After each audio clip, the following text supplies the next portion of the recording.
로마서 강의 9번째입니다.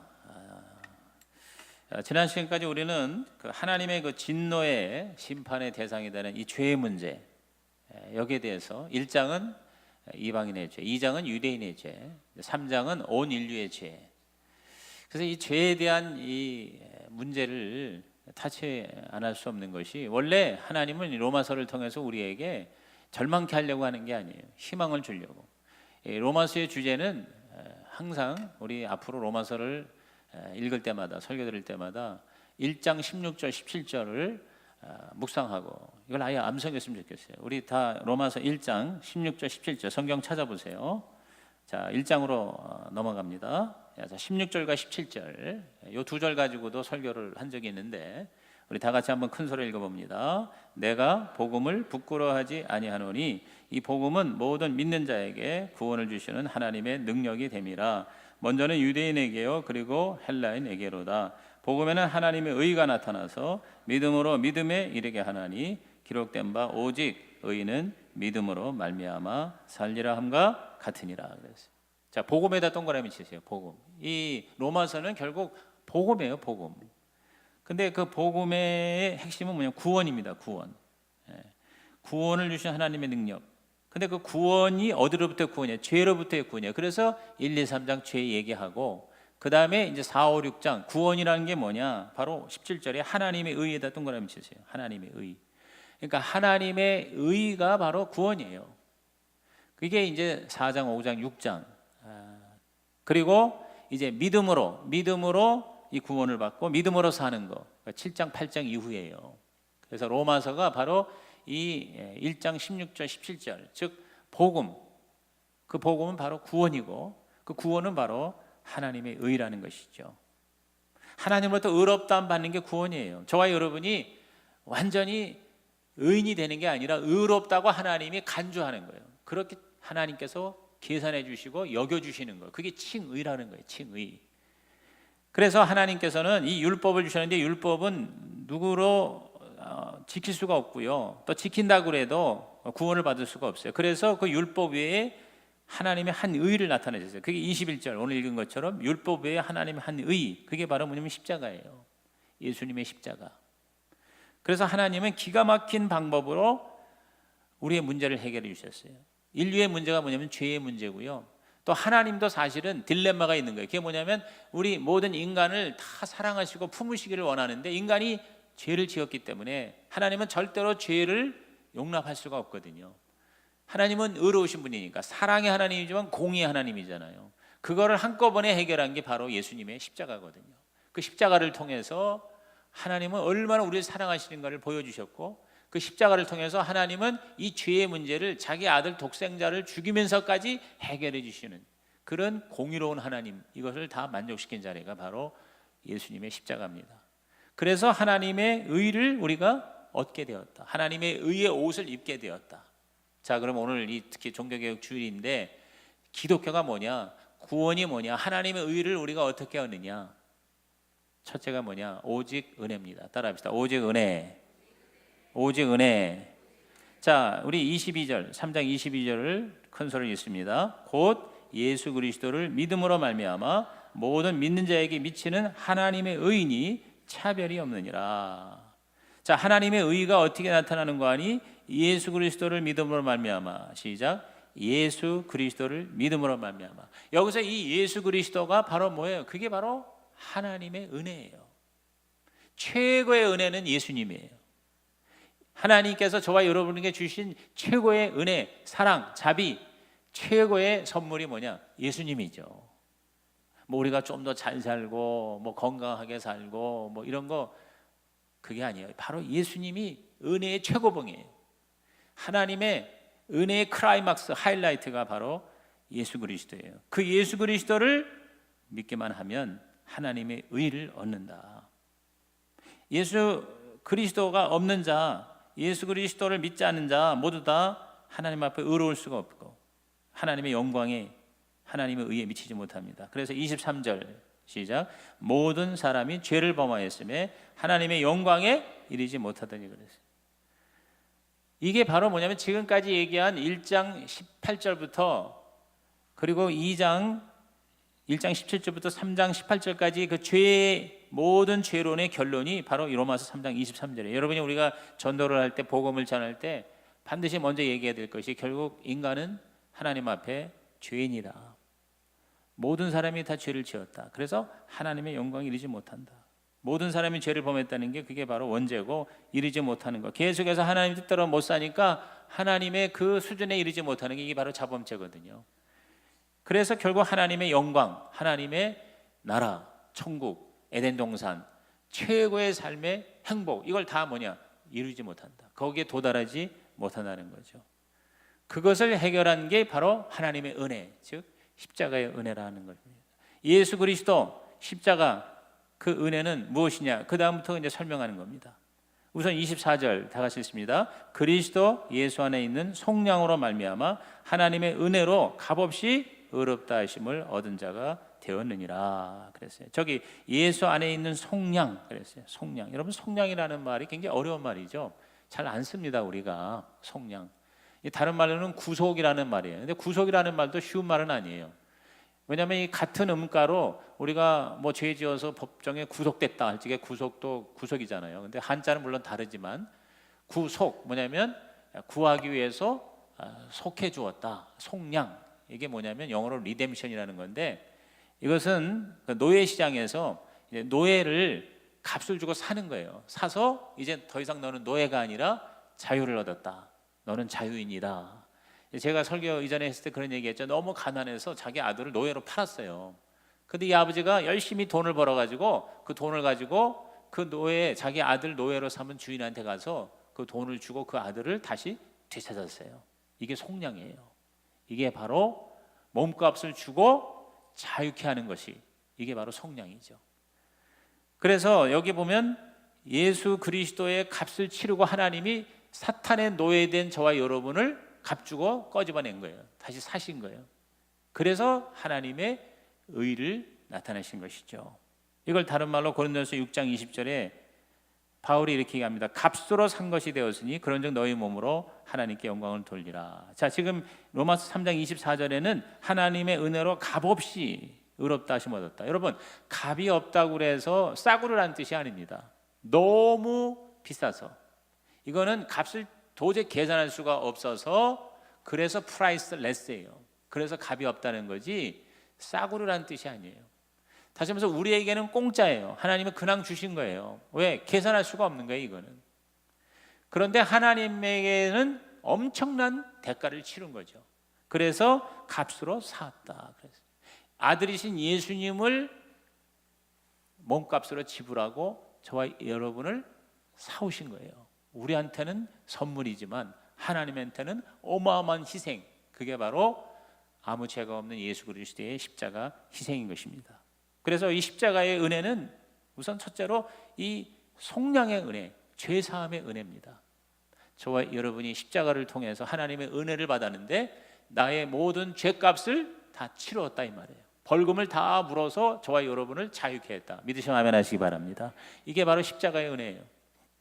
또 이 십자가의 은혜는 화목제의 은혜입니다. 화목제사의 은혜예요.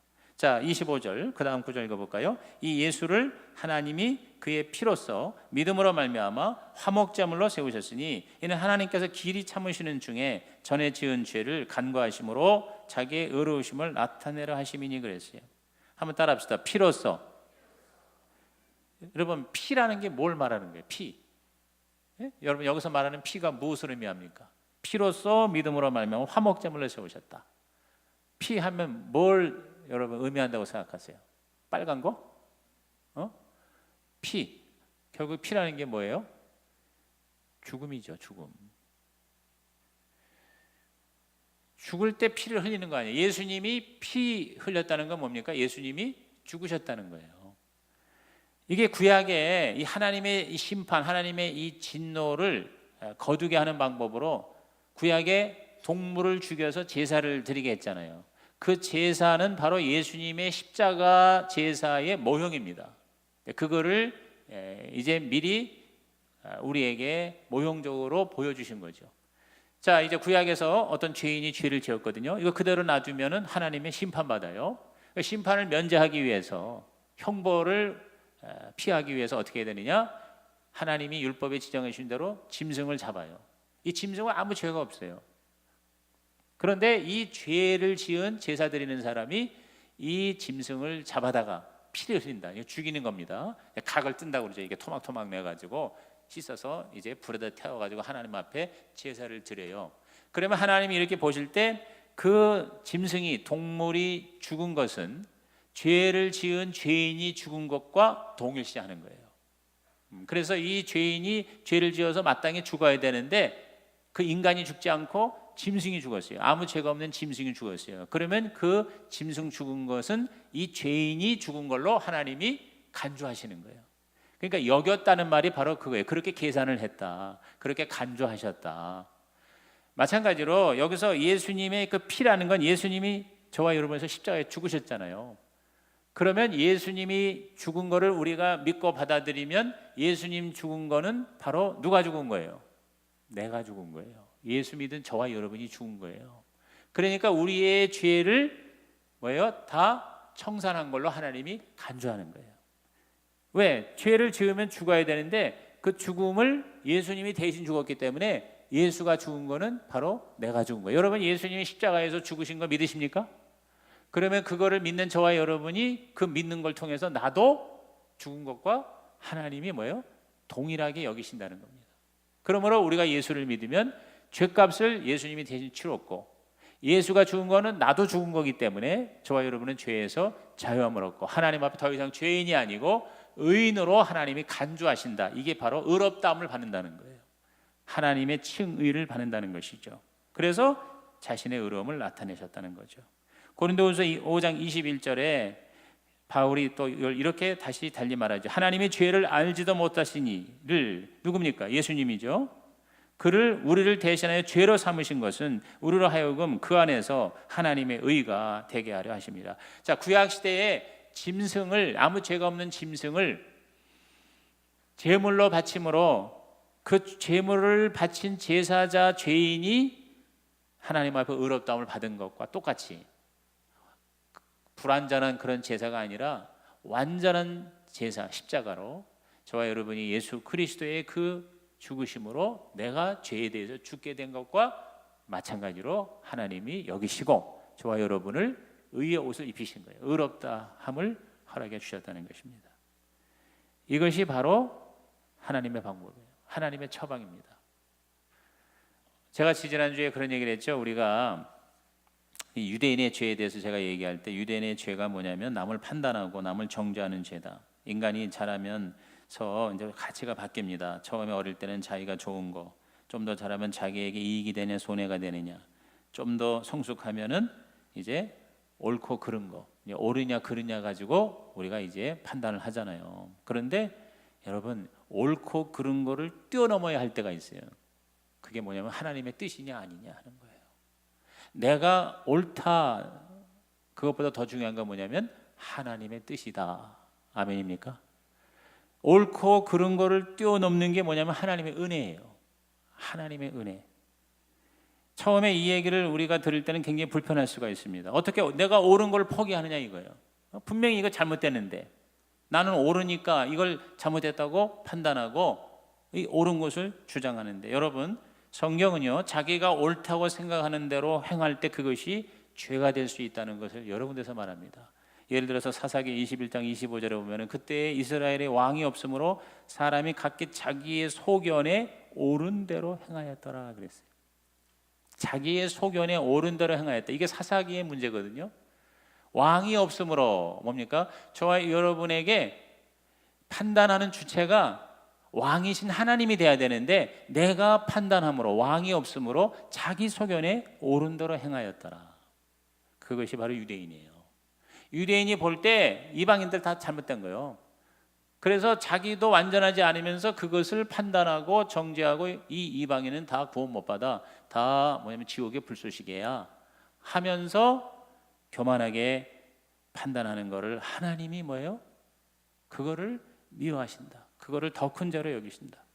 여러분 우리가 실제로 국가나 교회나 공동체에 보면은 옳고 그른 것에 매여서 전체를 큰 고통 속에 몰아넣는 경우가 많습니다. 다툼과 분열이 바로 여기에 해당이 됩니다. 완벽주의, 율법주의, 강박관념, 자기의, 이것이 강할 경우 내 생각이 옳다 하는 것, 여러분 이것이 자기에게 우상이 될 수가 있다는 것이죠.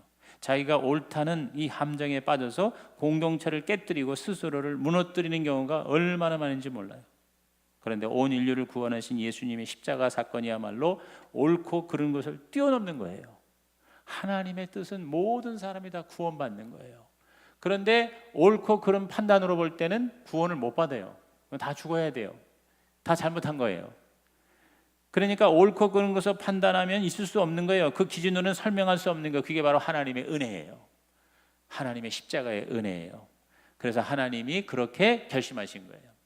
옳고 그른 것으로 판단할 때 모든 인간은 다 죄인이기 때문에 죄의 결과 심판을 받고 죽고 지옥에 떨어져야 되는데, 하나님의 뜻은 바로 이들을 살리는 거예요. 그래서 택한 것이 십자가의 은혜라는 것입니다. 간음하다 잡힌 여자, 지난번에 얘기했죠. 간음하다 잡혔는데 예수님께서 간음을 해도 좋다 이렇게 하신 게 절대 아니거든요. 이 간음한 건 이것은 죄예요. 이거는 잘못된 거예요. 옳고 그름으로는 돌명으로 쳐 죽여야 돼요. 그런데 하나님의 뜻은 다 살리는 거예요. 그래서 죄 없는 자가 먼저 돌로 쳐라. 여러분, 죄 없는 자가 누가 있어요?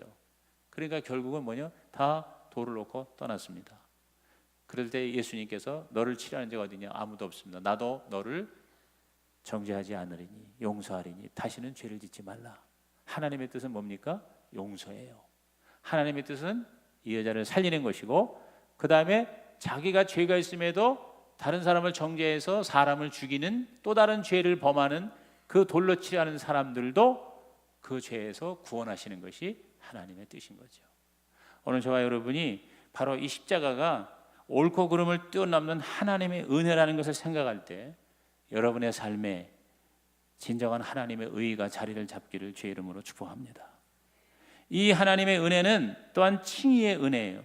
자, 속죄의 은혜고 화목제의 은혜일 뿐만 아니라 의롭다함을 받는 칭의의 은혜입니다. 우리에게 의의 옷을 입히신 거예요. 자, 26절 읽어볼까요? 곧 이때에 자기의 의로우심을 나타내사 자기도 의로우시며 또한 예수를 믿는 자를 의롭다 하려 하심이라 그랬어요. 그러니까 십자가에서 하나님은 자기의 의도 지키셨고 우리들의 이 죄의 문제도 의롭게 여기신 거예요. 이게 바로 하나님의 은혜입니다. 십자가 은혜인 것입니다. 예수께서 하신 일은 결국 두 가지입니다. 철저하게 우리 대신 율법을 완전히 순종하셨고, 둘째로 율법을 어기는 모든 형벌을 대신 자기가 받으신 것입니다. 그게 바로 하나님의 용서죠. 하나님도 용서하실 수 있게 하셨고 우리는 용서받을 수 있게 하셨어요. 용서하고 용서받고. 한번 따라합시다. 용서하고 용서받고. 이게 가능한 것이 바로 십자가예요. 하나님이 우리를 용서하실 수가 있으셨어요. 십자가의 그 대속의 사건으로. 또 우리는 하나님의 용서를 받을 수가 있게 되었어요. 도저히 못 받는 우리인데 받을 수 있게 했어요. 예수님의 십자가의 희생으로 말미암아 그렇게 되었다는 것이죠. 이게 바로 하나님의 은혜입니다. 24절에 나오는 하나님의 은혜. 이 은혜라는 단어가 신약 성경에 155번 나오고 그 가운데 바울이 100번 이상을 썼는데 로마서에 가장 많이 나와요. 24번이나 나옵니다. 그러니까 결국은 로마서의 주제는요, 우리한테 자꾸 죄 얘기, 지금 초반부에 죄 얘기가 나오니까 여러분이 듣기가 힘들어서 내가 보니까 오늘도 또 죄 얘기할까 봐 안 나온 사람 있는 것 같아. 근데 여러분, 로마서는 죄 가지고 파헤쳐서 우리를 힘들게 하는 게 아니라 진짜 제대로 용서받고 제대로 의롭다함을 받게 하기 위해서 하나님 우리에게 주시는 은혜입니다. 그러니까 여러분이 성경을 읽을 때 막 무시무시한 심판 얘기가 구약에 얼마나 많아요. 그 심판은요, 은혜의 또 다른 하나님의 표현인 거예요. 하나님의 은혜, 이게 기독교예요. 로마서 십자가의 은혜인 것입니다. 하나님의 의는 전적으로 오직 은혜로 말미암아 가능한 것입니다. 동의하시면 아멘 하시기 바랍니다. 여러분, 지난 우리 월요일 날 한 40명의 우리 권사님들하고 저 철로역정 가평에 갔어요. 말씀 1시간 듣고 밥 먹고 그리고 이제 2시간 아주 진지하게 세계에서 유일하게 철로역정의 그 모든 스토리를 이렇게 순례의 길로 만들었어요. 동상을 이렇게 세우고 굉장히 의미 있어요. 여러분이 꼭 한 번씩은 가보세요. 그리고 거기 계신 목사님이 그러더라고. 이게 단체로 와서 세미나 형식으로도 듣지만 개별적으로도 누구 믿지 않는 친구를 데리고 여기 미금역에 셔틀버스가 있대요. 그러면 그거 타면 거기까지 데려다 준대. 그럼 거기에 가서 밥도 먹고 거기를 이렇게 한번 돌아보면 운동도 되고, 그리고 거기서 꼭 뭐 예수 믿어라 그게 아니라 그 스토리를 밟아가면서 자기도 모르는 사이에 하나님의 은혜에 들어갈 수가 있으니까 그렇게 친구들을 데리고 오시오 그러더라고. 하룻밤 잘 수 있고요. 호텔식 그 룸이 한 밤에 5만 원인가 이렇게 돼 있어요. 그런데 거기 그 철로 역정의 주인공이, 좋은 번연의 철로 역정의 주인공이 크리스찬이라는 이름을 가졌는데, 원래 그 크리스찬의 원래 이름이 뭐냐면요, 그레이스레스니스예요. 그레이스레스니스. 그레이스가 은혜잖아요. 레스는 은혜가 없다는 거예요. NESS, 네스가 붙으면 명사형입니다. 그러니까 그레이스레스니스라는 게 뭐냐면 우리말로 직역을 하면 은혜 없음이야. 은혜 없음. 우리 모든 인간은, 죄인은 은혜 없음이에요. 그런데 전도자가 와서 복음을 전했어요. 그래서 그 복음을 듣고 이 은혜 없음이 크리스찬이라는 이름으로 바뀝니다. 이제 은혜가 있는 자가 되는 거예요. 그 하나님의 은혜로 의롭다 여김을 받고 이제 천국 가는 길까지 모든 산전수전 겪으면서 인생의 길을 이제 믿음으로 걸어가는 그 여정이 바로 철로역정이에요. 우리들의 삶과 신앙생활을 표현한, 그러니까 거기 갔다 오니까 존 번연의 철로역정을 다시 읽고 싶은 마음이 드는 거예요. 성경 다음으로 많이 읽혔다는 이 철로역정, 거기에 주인공이 은혜 없음이거든요. 그런데 어찌하다가 저와 여러분이 은혜 있음이 되었어요. 이제 우리는 하나님의 은혜로 구원을 받고 의롭다함을 받고 이 땅에서도 죄사함의 확신과 함께 하나님이 나를 이 땅에 보내신 목적을 이루기 위해서 집중하고, 그리고 이 세상을 떠나도 죽어도 다시 살고 지옥에 가지 않고 천국에 가는 하나님의 의가 되었다. 할렐루야. 이것을 우리는 뭐냐? 감사하고 감격할 뿐이라는 것이죠. 그래서 저와 여러분은 그 조금 받은 은혜로 만족하지 말고요, 어마어마한 이 하나님, 여러분 이 십자가의 은혜는 상상을 초월하게 엄청난 은혜예요. 그 은혜의 깊이와 넓이와 그 모든 은혜의 바닷속에 풍덩 들어가서 우리 하나님의 놀라운 영광이 되시기를 주의 이름으로 축원합니다. 그래서 바울의 이 고백이 우리의 고백이 됐으면 좋겠어요. 고린도전서 15장 10절 말씀 다 같이 큰 소리로 시작. 그러나 내가 나 된 것은 하나님의 은혜로 된 것이니 내게 주신 그의 은혜가 헛되지 아니하여 내가 모든 사도보다 더 많이 수고하였으나 내가 한 것이 아니요 오직 나와 함께 하신 하나님의 은혜로라. 그랬어요. 여러분, 자기를 자랑하는 율법주의가 아니라 하나님의 은혜를 감사하는 복음주의가 되기를 주의 이름으로 축복합니다. 두 번째, 우리가 이 하나님의 의 어떻게 가능하냐? 바로 오직 믿음이에요. 따라합시다. 오직 믿음. 자, 오직 은혜, 그래서 솔라 그라티아, 그 다음에 오직 믿음, 솔라 피데, 이게 이제 종교 개혁, 마틴 루터가 로마서를 통해서 깨달은 기독교의 핵심 진리인 거예요. 뭐 이렇게 고향을 하고 돌을 닦고 착한 일을 하고 그 다음에 심지어는 면죄부를 돈 주고 사면은 뭐 천국 간다, 구원받는다. No way, 아니다. 오직 하나님의 십자가 은혜를 내가 오직 믿음으로만 나는 구원을 받는다. 아멘입니까? 그게 바로 로마서의 주제예요. 그게 바로 개신교 마틴 루터 종교 개혁의 핵심인 것입니다. 자, 22절 다시 있습니다. 시작. 곧 예수 그리스도를 믿음으로 말미암아 모든 믿는 자에게 미치는 하나님의 의인이 차별이 없느니라. 따라합시다. 믿음으로 말미암아 모든 믿는 자에게. 자, 믿음으로 말미암아 믿는 자에게 무엇입니까? 믿음의 믿음. 모든 걸 다 예수님이 이루셨고 우리는 그거를 인정하고 그거를 받아들이고 그리고 그것을 따라서 순종하면서 사는 믿음.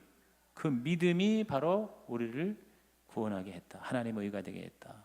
그러므로 우리는 절대로 이것을 자랑할 수가 없어요. 27절에 그런 적 자랑할 때가 어디냐? 있을 수가 없느니라. 무슨 법으로냐? 행위로냐? 아니라 오직 믿음의 법으로니라 그랬어요.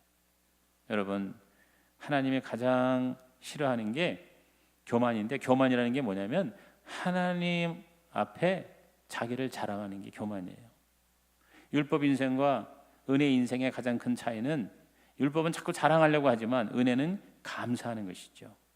사탄도 아담도 뭐예요? 뭐 때문에 망했어요? 하나님처럼 되려는 교만 때문에 결국 망하고 말았습니다. 여러분, 우리가 교만이라고 해서 이렇게 막 가슴을 뻐기면서 거만하게 이런 표정이 교만이 아니에요. 여러분, 최고의 교만은 하나님을 무시하는 거예요. 하나님을 쫓아내는 거예요. 그리고 자기가 그 위에 앉는 거예요. 그래서 여러분, 이 세상에서 가장 교만한 사람이 누구냐? 하나님 안 믿는 사람이에요. 얼마나 교만하면 하나님 없어도 살 수 있다고 생각하는 거 아닙니까? 겸손이라는 게 이렇게 고개를 숙이고 허리를 갖다 구부리고 항상 아유 나는 뭐 별로 하는 게 없어요. 나는 별 볼 일이 없어요. 이게 겸손이 아니에요. 겸손이란 뭐냐면 하나님을 높이는 거예요. 하나님을 드러내는 거예요. 그래서 하나님 없이는 나는 아무것도 아닙니다. 하나님이 하셨습니다. 하나님이 나를 살리셨습니다. 이게 바로 진정한 겸손이 된다는 사실을 믿으시기 바랍니다. 저와 여러분이 진정한 겸손으로 우리가 하나님 앞에 설 때 하나님께서는 우리를 의롭다 하신다는 거죠. 우리가 율법을 자랑하지 않는다고 하지만 우리 예수 믿는 사람들이 자기도 모르게 믿습니다 하는 그 믿음을 자랑할 때가 있어요. 여러분, 믿음조차 자랑이 돼서는 안 된다는 거예요. 아, 너는 믿음도 없지, 나는 믿음이 있어. 유대인이 되기 쉬운 거예요. 내가 얼마나 믿음이 큰데. 여러분, 내가 구원받은 게 예수님 때문에 구원받은 거지 내 믿음 때문에 구원받은 게 아니죠.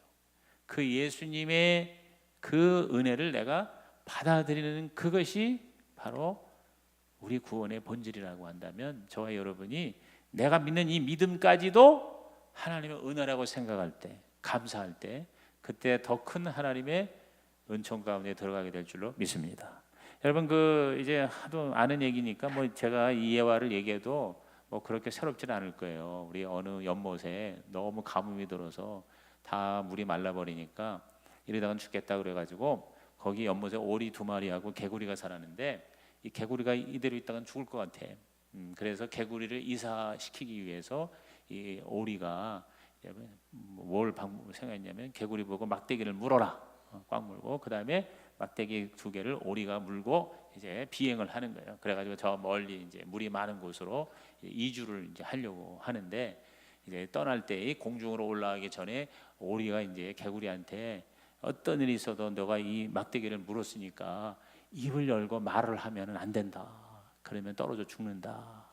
그렇게 하겠다고 해서 꽉 물었어. 물고서 이제 오리가 개구리가 그 물은 막대기를 딱 이제 입에다 물고 쫙 이제 비행을 한 거예요. 올라갔어요. 그랬더니 밑에 있던 동물들이 보니까 이야 이거 참 개구리가 그 먼 거리를 못 가는데 어떻게 저렇게 좋은 저런 방법을 누가 생각했을까 이렇게 막 떠드니까 개구리가 그걸 쳐다보다가 내가 그랬지, 내가 생각했지 하고 입을 열다가 어떻게 됐어요? 떨어져 죽었어요. 저는 이게 오늘 우리들의 모습이 될 수도 있겠다. 교만은 패망의 선봉이라고 그랬는데 우리가 그 사실은 개구리가 그렇게 남의 도움을 받아가지고 이사를 가는 건 전적인 은혜거든요. 그런데 그거를 하나님께 영광을 돌리지 않고 내가 자랑을 할 때 그게 바로 교만이 되고 그리고 하나님 앞에 그것이 바로 죄가 될 수가 있다는 것이죠. 인간이 교만할 수 없는 이유를 여기 3가지 질문을 통해서 바울은 우리에게 얘기합니다. 그러니까 믿음도 우리의 자랑이 되지 않도록 이렇게 첫째 질문이 뭡니까? 아까 27절에 말씀하신 것처럼 그런즉 자랑할 데가 어디냐? 있을 수가 없느니라. 무슨 법으로냐? 행위로가 아니라 오직 믿음의 법이다 그랬어요. 다시 말해서 인간이 자랑할 거는 어떤 것도 없다는 거예요. 자랑할 구석이 전혀 없는 존재예요. 우리의 믿음조차도 자랑할 수가 없는 거예요. 우리가 착하게 살고 우리가 이렇게 열심히 교회 나오고 봉사하고 헌금도 하고 또 이렇게 착한 일도 많이 하는 거 이런 거는 그것으로 내가 무엇을 얻으려고 하기보다 나를 구원하신 하나님께 대한 감사의 표현으로 우리가 착한 일도 하고 봉사도 하는 것이다 그 말인 거죠. 다시 말해서 선한 일은 행위는 구원의 조건이 아니라 결과라는 겁니다. 내가 착한 일을 해서 구원을 받는 게 아니라 구원받았기 때문에 감사해서 남을 섬기고 어떤 때는 내가 힘들고 희생이 돼도 내가 주님을 사랑하고 주님의 뜻대로 살아간다는 것이죠. 그래서 바울은 철저하게 우리 에베소서 2장 8절에서 9절은 거의 암송 구절인데요. 우리 다 같이 읽습니다. 시작. 너희는 그 은혜에 의하여 믿음으로 말미암아 구원을 받았으니 이것은 너희에게서 난 것이 아니요 하나님의 선물이라. 행위에서 난 것이 아니니 이는 누구든지 자랑하지 못하게 함이라.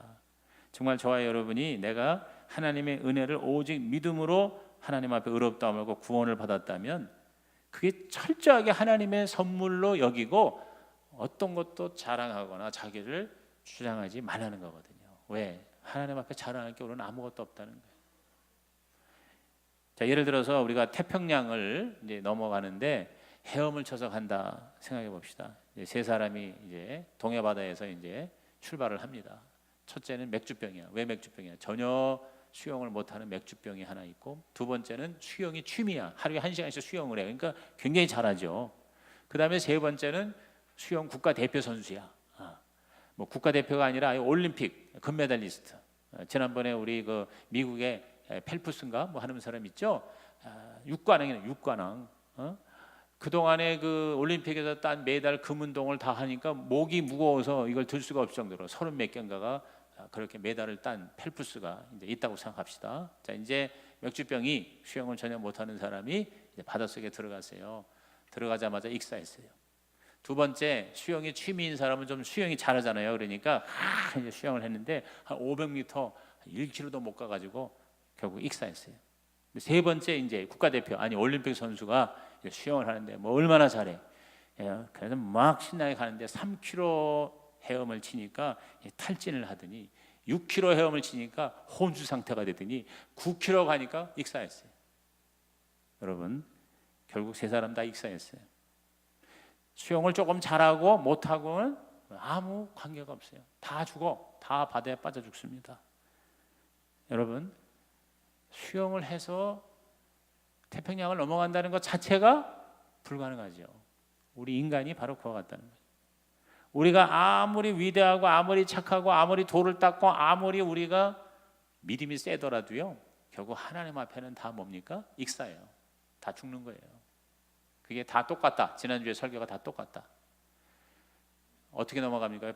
비행기를 타야 돼. 비행기, 은혜의 비행기를 타고 믿음으로 그 비행기에 올라가서 은혜의 비행기를 타야 우리가 태평양을 넘어갈 수가 있다는 것이죠.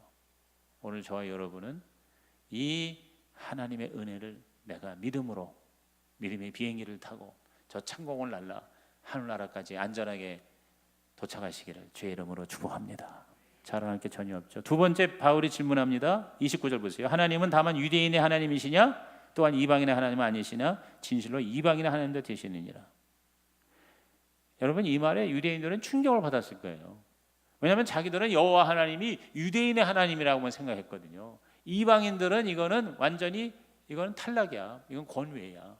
그래서 이방인은 구원이 없다고까지 믿었어요. 얼마나 무서운 여러분 교만입니까? 근데 하나님이 바울을 통해서 이방인의 하나님도 되신다. 그러면서 더 완벽하게 30절에 할례자도 믿음으로 말미암아 또한 무할례자도 믿음으로 말미암아 의롭다 하실 하나님은 한 분이시다 그랬어요. 그러니까 유대인이든 이방이든 따라합시다. 믿음으로 말미암아. 믿음으로 말미암아 구원을 받지. 유대인도 율법을 지켜서 구원 못 받아. 율법을 맡았지만 율법의 진정한 목적도 깨닫지 못하고 또 율법을 지킨다고 하지만 밥 먹고 맨날 그것만 하는 사람이 바리새인이야. 여러분, 바리새인이 율법을 지킨다고 그러지만 여러분 무서운 얘기가 뭐예요? 예수님이 바리새인을 여러분 심판하셨어요. 세리보다도 바리새인이 더 죄 많이 지었다 이렇게 얘기하셨단 말이에요. 결국은 인간은 하나님 앞에 두 손 들고 항복하고 믿음으로만 구원을 받는다. 여러분, 이 하나님의 은혜 때문에 저와 여러분이 오늘 이 자리에 앉아 있는 겁니다. 만약에 유대인의 하나님만 됐다면 우리가 어떻게 구원을 받아요? 참 정말 생각할수록 지금 우리 기독교가 5,000년 우리나라 역사에 지금 150년도 안 되는데 이렇게 많은 사람이 뭐 요새 많이 떨어진다고 그러지만은 크리스천이 됐고 교회도 이렇게 많은 게 이 시대에 이 땅에 태어난 게 여러분 정말 감사해야 돼요. 여러분이 삼국시대에 태어나서 봐요. 어떻게 우리가 구원을 받았어요? 여러분이 이슬람 지역에서 태어나서 봐요. 여러분이 지금 북한에서 산다고 생각해 보세요. 이 하나님의 은혜를 우리가 믿을래도 믿을 수가 없는 거예요. 그러므로 오늘 이렇게 우리가 하나님의 이 은혜를 내가 이렇게 받았다는 것만 생각하면 뭐 어쩌고 저쩌고 내가 주장할 게 하나도 없는 거예요. 오직 하나님의 은혜로다 하고 감사하고, 그리고 다른 사람들을 긍휼히 여기고 불쌍히 여기는 삶을 살게 될 줄로 믿는 것입니다. 근데 우리가요 자꾸 착각에 빠져요. 저부터 그래요. 우리가 당연한 걸로 여기는 거예요. 내가 무슨 대단한 권리가 있다고 생각하는 거예요. 한 심리학자가 실험을 했습니다. 어느 동네 한 구역을 택해서 집집마다 매일 $100를 현금에다 놨어요. 여러분, $100면은 미국에서는 굉장히 큰 돈이에요. 우리나라도 $100면 큰 돈 아니에요? 근데 $100 지폐가 그렇게 보기가 쉽지가 않아. $100를 딱 집 앞에 놨단 말이에요. 그러면서 관찰을 합니다. 실험의 첫날 사람들은 왜 미친 사람이 여기다가 돈을 100불씩 주고 갔나 의아하게 여기면서도 대부분이 슬그머니 그 $100를 집어서 이제 가지고 들어갔어요. 그 다음 날도 $100가 또 왔어. 3일째 된 날도 $100를 놓고 가는 거예요. 온 동네가 이제 떠들썩하고 난리가 났어요. 이게 도대체 누구냐? 이게 무슨 이게 조하냐? 한 일주일쯤 지나니까요, 이제는 사람들이 현관문에 앞에 나와서 기다리는 거예요. $100 받으려고 이제 기다려요. 처음에는요, 이걸 받아야 돼 말아야 돼 뭐 이런 게 다 있어요. 이게 뭐야, 진짜야 가짜야? 그러다가 이제는 $100 받으러 다 이제 서로 눈치 보면서 이제 현관문에 와서 혹시 그거 나는데 누가 또 가져갈까 봐 딱 오면 바로 받으려고. 이렇게 해가지고 한 2주 지나고 3주 지나니까 셋째쯤부터는 돈을 받는 게 전혀 이상하지가 않고요, 넷째 주가 되니까 아예 돈을 받아야 되는 게 당연한 것처럼 여기고 그 시간에 딱딱 와서 돈을 받아갑니다. 실험 기간이 한 달이 지나고 난 다음에 그 다음부터는 이제 이 심리학자가 돈을 놓지 않고 그냥 지나갔습니다. 그러자 사람들이 굉장히 기분이 나빠지고 불쾌해지고, 왜 오늘은 안 주고 그냥 가냐 이거야. 쫓아가가지고 왜 오늘은 안 주냐, 아니 지금까지 줬는데 왜 오늘은 안 주고 그래 하면서 마치 이유 없이 베풀었던 은혜를 당연한 것처럼 생각하게 되었고, 고마워하기는커녕 주지 않는 것을 섭섭해하고 불쾌해하고 심지어는 시비를 걸고 원망과 불평을 했다는 것입니다. 여러분, 이 마을의 모습에서 우리는 하나님의 한량없는 은혜를 받으면서도 감사할 줄 모르고 점점 무디어져서 마치 당연한 것처럼 여기는 우리의 모습을, 유대인이 되는 우리의 모습을 보게 된다는 것입니다. 그런 경우 너무 많죠, 그렇죠? 근데 제가 이 로마서 강해를 하면서 정말 내가 얼마나 죄인이구나, 죽을 수밖에 없고 지옥 갈 수밖에 없는 죄인인데 어쩌다가 예수 믿고 구원을 받아서 목사가 돼서 하나님을 아버지라고 부를 수가 있게 되었구나. 오늘 죽어도 천국에 갈 수 있다니 기가 막힌 하나님의 은혜구나. 아멘입니까? 세 번째 질문은 31절에 나옵니다. 그런즉 우리가 믿음으로 말미암아 율법을 파기하느냐? 그럴 수 없느니라. 도리어 율법을 굳게 해서. 자, 지금 오직 믿음을 설명하는 거예요. 이 믿음. 이 믿음에 대한 이 질문으로서, 이 믿음은 자랑할 수도 없고, 이 믿음은 유대인만의 특권이 아니고, 그리고 이 믿음은 율법을 없애는 게 아니다. 우리가 믿음으로 구원받는다고 해서 율법을 지키지 않아도 되느냐? 아니라는 거죠. 믿음으로 받은 이 구원의 결과 우리는 율법을 존중하고 율법의 완성자이신 주님에게 순종하는 삶을 살아야 된다는 것입니다. 예수를 믿는다는 건 율법을 파기하는 게 아닙니다. 율법을 온전케 하는 것입니다. 율법을 세우는 것입니다. 그렇기 때문에 저와 여러분이 예수님을 제대로 믿으면은요, 율법을 어떻게든지 기쁨으로 지키려고 하는 거예요. 예를 들어서 십계명도 예수를 믿기 때문에 십계명을 지키는 겁니다.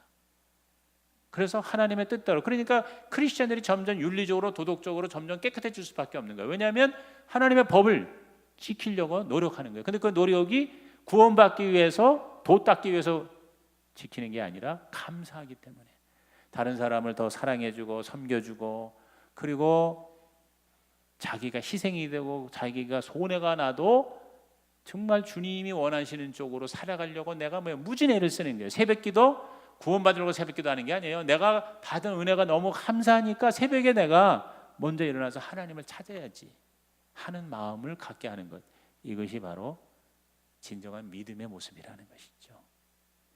저는 그 하영록 씨라고 그 티마스 회장 그 책 P30이라는 책도 지었고요. 한두 번 제가 이제 말씀을 드렸습니다만, 지금 한국 사람 세계 속의 자랑의 주인공 아닙니까? 근데 그분이 그의 어록에서 이런 말을 했어요. 나는 상사가 10개 하라고 하면 11개를 했다. 예를 들어서 상사가 물을 가져오라 하면 나는 냅킨까지 챙겨서 가져갔다. 이것을 엑스트라 마일이라고 한다. 엑스트라 마일이라는 게 뭐예요? 엑스트라는 게 추가야. 추가로 더 가는 거예요. 성경에 한 걸음 더 가라. 예수님이 뭐라고 했어요? 오리를 가자 그러면 10리를 동행하라. 이렇게 산상수훈에 말씀했잖아요. 이 하영록 씨가 크리스찬인데 장로인데 그 말씀대로 자기가 순종을 한 거예요. 근데 그게 예수님을 믿으니까 그 말씀을 내가 기쁨으로 순종하다 보니까 그래서 엑스트라 마일을 한 거예요. 그래서 20대의 중역이 될 수가 있었다. 그리고 내 사업을 크게 일으킬 수가 있게 되었다. 그랬습니다. 저와 여러분이 예수님을 믿기 때문에 엑스트라 마일을 하는 거예요. 다른 사람을 내가 5마일 가자는 걸 10마일을 가는 거고, 그렇죠? 겉옷을 달라 할 때 속옷까지 줄 수 있는 것이 그게 뭡니까? 엑스트라 마일이죠. 바로 그게 하나님의 은혜를 제대로 믿는 자의 모습이다. 하나님의 의를 가진 자의 모습이다. 마태오 5장 17절에 내가 율법이나 선지자를 폐하러 온 줄을 생각하지 말라. 폐하러 온 것이 아니요 완전하게 하려 함이라. 그랬어요.